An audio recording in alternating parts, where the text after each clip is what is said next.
Hey guys! For today's video naman po is tutulong ako sa pagkuha ng itlog sa poultry.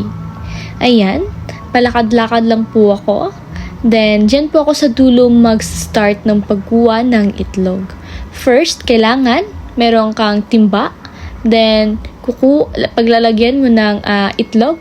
Pero dahan-dahanin mo lang yung paglagay ng itlog sa timba kasi baka mabasag naman. Sa likod ko pala guys, yan si Omar ay nagfi-fix ng mga tubig ng manok. And yung videographer ko naman po ay si Oliver. Ayan, kinukuha ko na ng paunti-unti yung itlog. Yung pagkuha pala ng itlog namin guys dyan sa poultry is dapat according po yan sa batch kasi monitor po yan yung quality ng manok. So dapat kung anong batch ka nagkuha ng itlog hanggang matapos mo, same batch lang po yung pagkukunan mo. Huwag mong i-mix sa batch 2, batch 3, batch 4 kasi dapat kang mag-compute kung magkano na yung itlog ganyang batch. Kasi binibilang din po yan yun every month po yung population po ng manok, then ibibase mo kung magkano per batch po yung population ng manok versus sa per batch na itlog ng manok.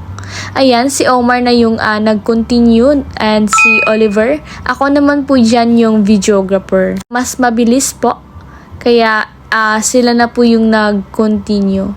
Ayan, marami po yung manok.